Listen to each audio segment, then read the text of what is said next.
মমতা ব্যানার্জি জনমুখী উন্নয়ন প্রকল্প তুলে ধরেই ভোট প্রচার করছেন রেখা রায়। দক্ষিণ দিনাজপুর জেলার কুশমন্ডি বিধানসভা কেন্দ্রে তৃণমূল প্রার্থী রেখা রায় প্রচারে তিনি ভালোই সাড়া পাচ্ছেন। নির্বাচনী প্রচারে তিনি বাড়ি বাড়ি গিয়ে মূলত মমতা বন্দ্যোপাধ্যায়ের 100টার ওপর জনদরদি প্রকল্পগুলো তুলে ধরছেন।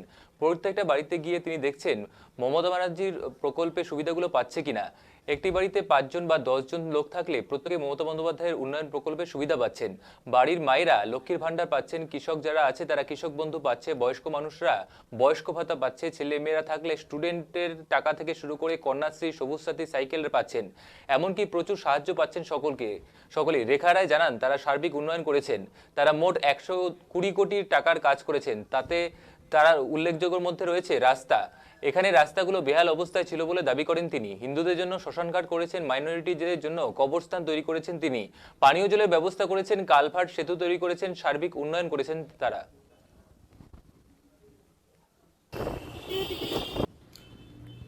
দিদি, ভোট তো একদম সামনে চলে আসলো, প্রচারে কেমন সাড়া পাচ্ছেন? প্রচুর সাড়া আছে মানুষের। কিভাবে প্রচার করছেন, কি কি তুলে ধরছেন মানুষের সামনে? কারণ আমরা তো উন্নয়ন করেছি, তাছাড়া আমাদের মাননীয় মুখ্যমন্ত্রী মমতা ব্যানার্জি যে এই যে 100টার উপরে জনসাধারণের জনমুখী প্রকল্প করেছে, সেই প্রকল্পগুলো নিয়ে আমরা যাচ্ছি। সেইগুলো তারা ঠিকঠাক পাচ্ছে কিনা, তাদের বাড়িতে যদি 10টা লোক থাকে, 10টা লোকে যে এই যে মানে তাদেরকে আমরা জিজ্ঞেস করছি যে আপনাদের বাড়িতে কয়জন আছে, বলে কেউ বলছে 5 জন আছে। সেই 5 জনেই যে দিদির যে পাচ্ছে, মানে সুযোগ সুবিধাগুলো পাচ্ছে, তারা বলছে দুয়ারে রেশন থেকে শুরু করে বউরা যারা আছে তারা লক্ষ্মীর ভাণ্ডার পাচ্ছে, কৃষক যারা আছে কৃষক বন্ধু পাচ্ছে, বয়স্ক মানুষ যারা আছে বয়স্ক ভাতা পাচ্ছে, ছেলে মেয়েরা থাকলে স্কুলে স্টাফের টাকা থেকে শুরু করে তারা হচ্ছে সবুজ সাথী সাইকেল, তারা মেয়েরা কন্যাশ্রী পাচ্ছে। এরকম প্রচুর সাড়া আছে। এই আপনি তো গতবারও বিধায়িকা ছিলেন, কি কি কাজ করেছেন এই বিধানসভার জন্য? আমি মোট সার্বিক উন্নয়ন আমি 160 কোটি টাকার কাজ করেছি।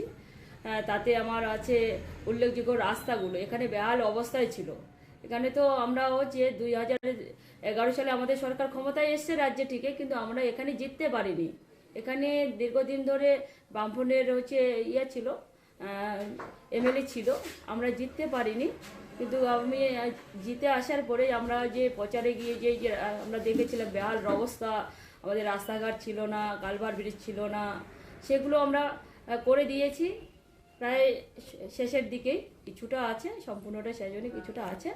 এবারে জয়ী হলে আর কি কি করবেন?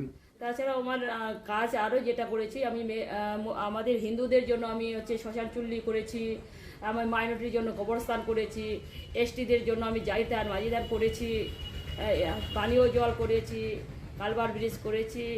সার্বিক উন্নয়নটা এক কথায় সার্বিক উন্নয়নটা কি বাকি রয়ে গেল?